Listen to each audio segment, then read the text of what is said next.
Bonjour à toutes et tous et bienvenue dans le podcast de l'Institut Wallon de l'évaluation, de la prospective et de la statistique, l'IWEPS, consacré à ses publications, travaux et actualités.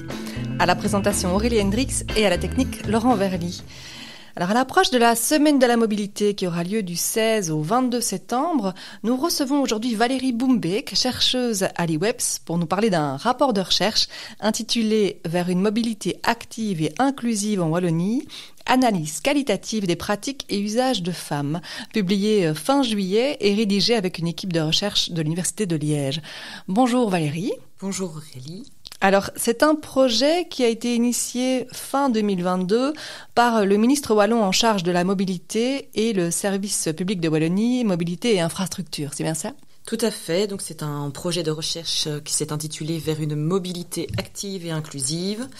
Ce projet s'est inscrit dans la continuité des travaux et des collaborations précédentes avec ses deux commanditaires et il s'inscrit également dans des initiatives plus larges comme les plans d'action Wallonie cyclable 2030 et Wallonie piétonne 2030, où l'une des actions qui a été confiée à l'IWEPS est de mieux connaître l'usage du vélo et de la marche au niveau qualitatif. Donc l'objectif, c'est d'obtenir des données sur le ressenti des usagers et usagères des modes actifs, principalement la marche et le vélo, sur l'utilisation des infrastructures dédiées ainsi que sur les freins et leurs solutions relatives à ces pratiques. Et à la demande des commanditaires, une attention particulière a été donnée à l'inclusion en mettant un accent spécifique sur la perspective des femmes afin de progresser vers une mobilité active plus inclusive. C'est quoi une mobilité plus inclusive, Valérie ? Donc une mobilité inclusive, c'est une approche qui cherche à répondre aux besoins de tous les membres de la société, y compris ceux qui sont souvent mis de côté ou peu représentés. Donc l'idée, c'est de supprimer les obstacles qui empêchent certaines personnes de se déplacer librement et en toute sécurité. Ça peut concerner par exemple les personnes âgées, les femmes, ici en l'occurrence dans le cadre de ce projet, les personnes en situation de handicap ou encore celles vivant dans des zones rurales ou des personnes à faible revenu. Donc si on prend un exemple concret pour les femmes, ça pourrait signifier des itinéraires piétonniers mieux éclairés pour qu'elles se sentent en sécurité, ou pour les personnes en fauteuil roulant, des trottoirs accessibles et sans obstacles. Et quel était l'objectif principal de votre projet de recherche ? Donc notre projet visait à mieux comprendre les enjeux particuliers auxquels différentes catégories de femmes sont confrontées lorsqu'elles utilisent ou elles souhaitent utiliser des modes de déplacement actifs, et nous nous sommes concentrés exclusivement sur la marche et le vélo. Donc concrètement, nous avons tenté de répondre à des questions de recherche telles que quels sont les atouts et les freins que rencontrent les femmes lorsqu'elles optent pour la marche et le vélo ou lorsqu'elles envisagent de le faire, comment les normes de genre influencent leur choix de mobilité et leur expérience de la marche ou du vélo, et comment finalement pouvons-nous concevoir des politiques et des infrastructures de transport plus inclusives qui répondent mieux aux besoins et aux réalités diverses des femmes. Alors, comment avez-vous fait pour tenter de répondre à ces questions ? Quelle est la méthodologie que vous avez utilisée et les techniques que vous avez mobilisées ? Et donc en matière de mobilité, ce sont les enquêtes quantitatives qui sont plus couramment utilisées à travers le recueil de données plus chiffrées. Nous, dans le cadre de ce projet, nous avons opté pour une approche qualitative pour explorer la mobilité active à travers la perspective des femmes, l'objectif étant d'avoir une compréhension plus approfondie et nuancée de leurs expériences de mobilité et des enjeux qui y sont liés. Et donc concrètement, nous avons combiné 3 différentes méthodes: des focus group, des marches exploratoires et des parcours à vélo exploratoires.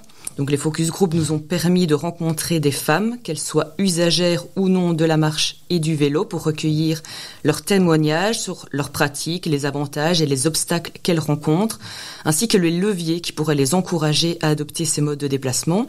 Et en parallèle, les marches et les parcours à vélo exploratoires nous ont permis de capturer leurs ressentis, leurs difficultés, leurs attentes directement sur le terrain en vivant l'expérience du déplacement à pied ou à vélo. Donc cette combinaison de méthodes nous a permis de recueillir des données riches en croisant finalement les vécus exprimés lors des focus group avec l'expérience directe pendant les marches et les parcours à vélo. Et donc nous avons ainsi mené fin 2023 au total 20 focus group qui ont été animés par l'équipe de recherche de l'Université de Liège, 12 marches exploratoires animées par l'ASBL Tous à pied et 6 parcours à vélo animés par l'ASBL Pro Vélo qui nous ont accompagnés tout au long du projet. Et la collecte des données a été répartie sur Liège, Namur et Gembloux.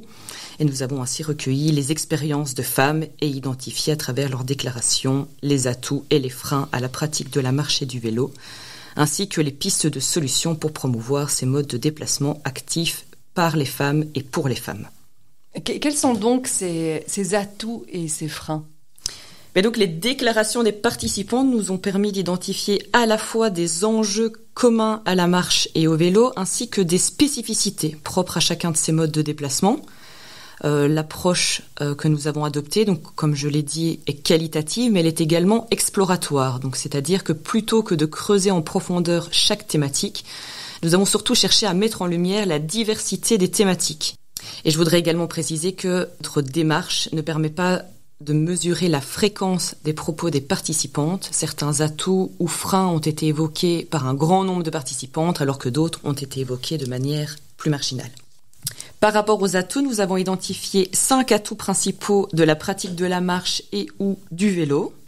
Le plaisir, l'amélioration de la santé physique et mentale, l'action en faveur de l'environnement, l'économie financière et la maîtrise et le gain de temps. Pour illustrer par exemple le plaisir, qui est un atout qui a été finalement le plus couramment mentionné par les participantes, elles ont mis en avant qu'il s'agissait d'un temps de décompression. Marcher, faire du vélo, c'est l'opportunité de prendre un moment pour soi. C'est également une immersion dans l'environnement, l'opportunité de pratiquer une activité à l'extérieur, l'opportunité d'interaction sociale, la possibilité d'interagir avec d'autres personnes, que ce soit par de simples échanges de sourires ou de quelques mots, ou même par de véritables rencontres.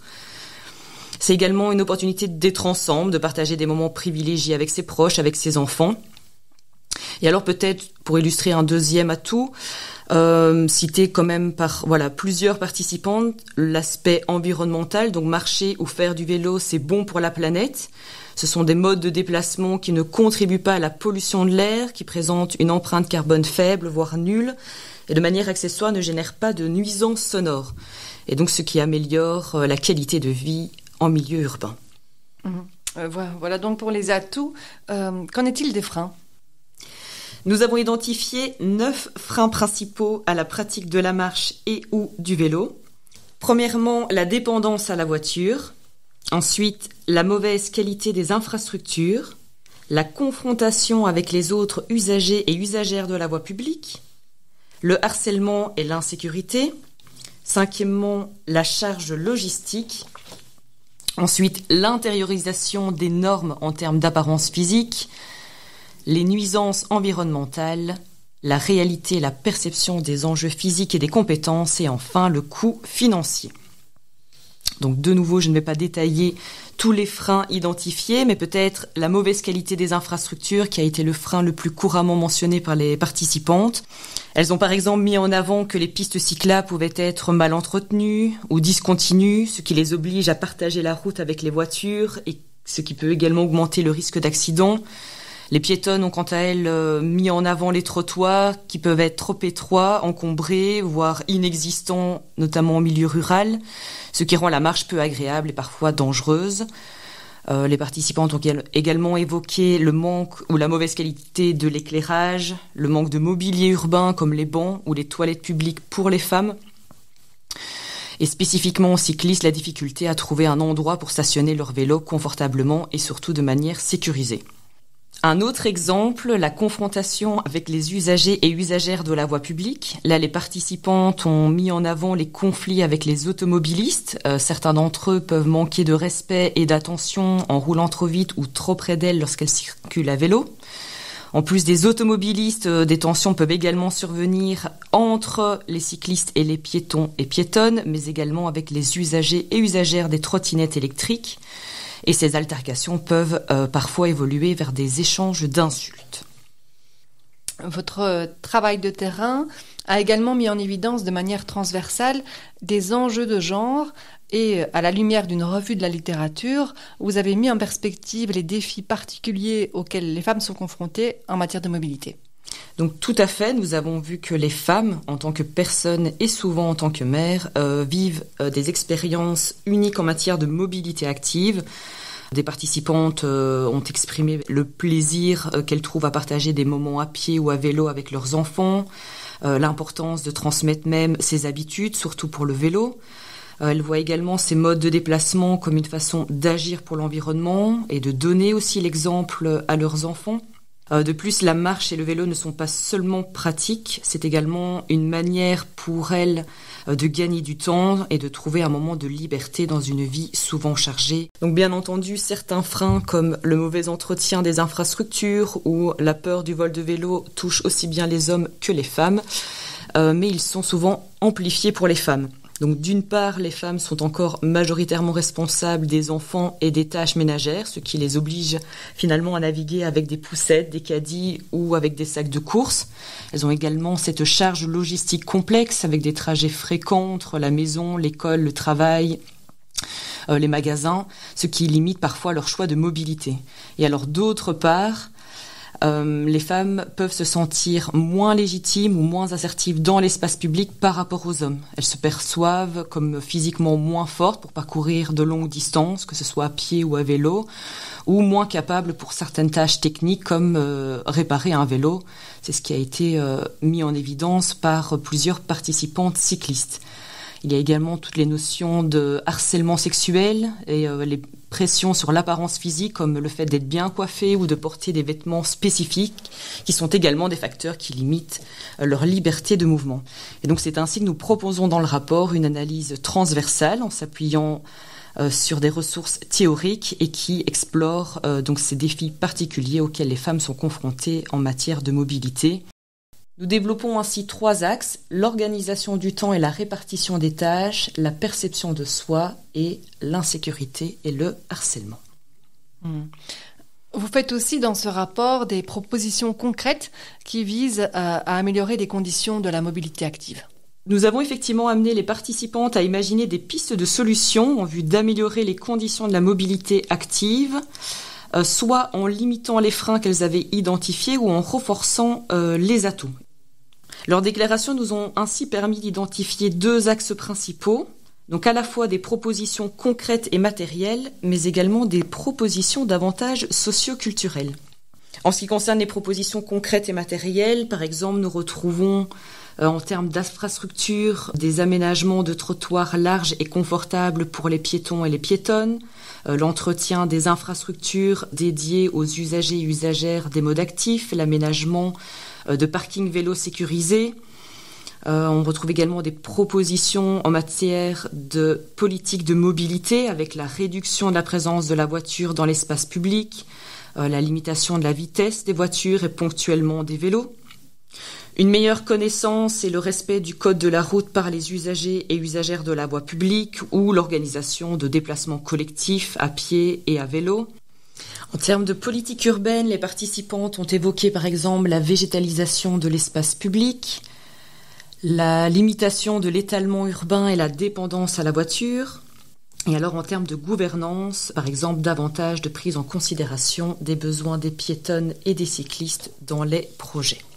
En termes de propositions davantage socioculturelles, là, les participantes ont mentionné par exemple l'organisation de cours d'apprentissage et de maîtrise du vélo mais pour adultes, l'organisation d'ateliers de réparation de vélos par les femmes et pour les femmes, ou encore la valorisation de l'image de la marche et du vélo auprès du grand public, ainsi que la sensibilisation aussi du grand public sur les questions de genre en mettant l'accent sur l'inclusion et le respect des femmes dans l'espace public. Donc bien entendu, la plupart de ces propositions, principalement les pistes concrètes et matérielles, sont susceptibles d'améliorer les conditions de la mobilité active de tous les usagers et usagères, mais elles revêtent une importance plus grande pour les femmes, comme je l'ai mentionné précédemment.